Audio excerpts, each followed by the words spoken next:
বাংলা শস্য বীমা প্রকল্পে অত্যন্ত খুশির খবর। ফসলের ক্ষতিপূরণের টাকা পাবে সবাই।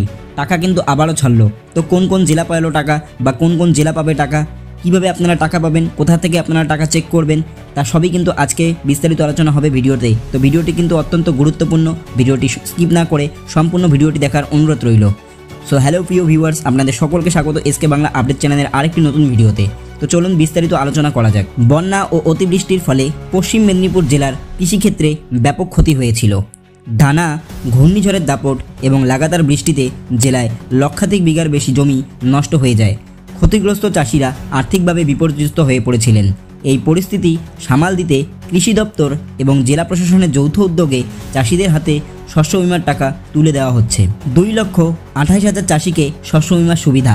জেলার 2,28,000 চাষি এবার শস্য বীমা প্রকল্পের সুবিধা পাচ্ছেন।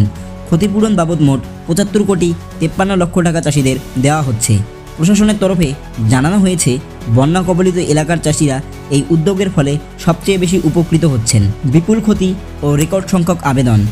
জেলা প্রশাসন সূত্রে জানা গেছে যে এবছর প্রাকৃতিক দুর্যোগের কারণে জেলায় রেকর্ড সংখ্যক শস্য বীমার আবেদন জমা পড়েছে। মোট 7,78,238টি ফর্ম জমা হয়েছিল, যা পূর্ববর্তী বছরের তুলনায় অনেকটাই বেশি। অতিরিক্ত জেলাশাসক গোবিন্দ হালদার জানিয়েছেন, বিপুল সংখ্যক চাষি এই প্রকল্পের মাধ্যমে উপকৃত হচ্ছেন। প্রাকৃতিক দুর্যোগের ফলে ক্ষতিগ্রস্ত পরিবারের পাশে থাকা আমাদের দায়িত্ব। ক্ষতির ভয় কাটিয়ে ঘুরে দাঁড়ানোর বার্তা। চাষিরা জানিয়েছেন, শস্য বীমা প্রকল্প তাদের কৃষি জীবনকে বাঁচিয়ে রেখেছে।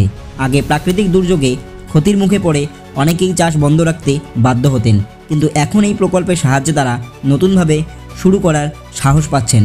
কেশপুর, সবং, ডেবরা, ঘাটাল সহ জেলার বেশ কিছু ব্লকের চাষিরা সবচেয়ে বেশি উপকৃত হচ্ছেন। এই ব্লকগুলিতে বন্যার প্রভাব বেশি পড়েছিল, ফলে ক্ষতির পরিমাণও ছিল অনেক বেশি। তবে শস্য বীমা প্রকল্প তাদের জীবনে আশার আলো দেখাচ্ছে। জেলায় কৃষি ব্যবস্থার উন্নতিতে উদ্যোগ। জেলার কৃষি দপ্তর জানিয়েছে, শুধু ধান চাষ নয়, অন্যান্য শস্যের চাষ বাড়াতে জঙ্গলমহলের প্রত্যন্ত এলাকার চাষিদের উৎসাহ দেওয়া হচ্ছে। সরকারি প্রকল্পের সুবিধা ও ধারাবাহিক উদ্যোগের ফলে আলু, শাকসবজি এবং অন্যান্য শস্য চাষে চাষিদের ঝোঁক বেড়েছে। মুখ্যমন্ত্রী মমতা বন্দ্যোপাধ্যায় বারবার প্রশাসনিক বৈঠক থেকে চাষিদের পাশে থাকার বার্তা দিয়েছেন।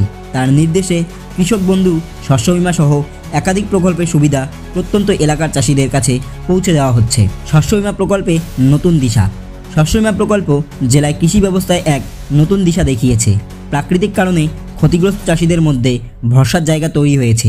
ক্ষতির ভয় কাটিয়ে তারা আবারও জমিতে ফিরে আসছেন।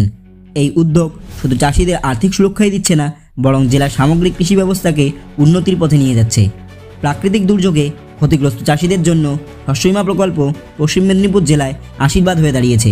প্রশাসন এবং কৃষি দপ্তরের এই যৌথ উদ্যোগ জেলার চাষিদের জীবনে নতুন আশার সঞ্চার করেছে। ক্ষতির পরে ঘুরে দাঁড়ানোর জন্য প্রয়োজনীয় অর্থ সাহায্য পাওয়ার চাষিরা আবারও কৃষিকাজে মনোনিবেশ করতে পারছেন। তো শস্য বীমার টাকা আপনাদের ঢুকছে কি ঢুকে নেই, সেটি কীভাবে চেক করবেন? ডেসক্রিপশন বক্সের মধ্যে দেওয়া লিঙ্কটির মাধ্যমে আপনারা বাংলা শস্য বীমা প্রকল্পের অফিসিয়াল ওয়েবসাইটে চলে যাবেন এবং সেখানে গিয়ে আপনাদের ভোটার কার্ড নাম্বার এবং সেশন সিলেক্ট করে চেক করলেই আপনাদের সামনে বাংলা শস্য বীমার টাকা ঢুকছে কি ঢোকে নেই সেটার স্ট্যাটাস আপনারা দেখতে পারবেন। তো বন্ধুরা, আজকের জন্য এতটুকুই। দেখা হচ্ছে আবার অন্য কোনো ভিডিওতে। তো ভিডিওটি যদি ভালো লেগে থাকে ভিডিওটিতে লাইক করবেন। ভিডিও কেমন হয়েছে তা জানানোর জন্য অতি অবশ্যই ভিডিওটিতে কমেন্ট করবেন এবং চ্যানেলটিকে অতি আবশ্যিক সাবস্ক্রাইব করে রাখবেন। এরকমই বাংলা শস্য বীমা সহ বিভিন্ন সরকারি প্রকল্প এবং অন্যান্য চাকরি বাকরির খবরের জন্য। তো দেখা হচ্ছে আবার অন্য একটি ভিডিওতে। ধন্যবাদ।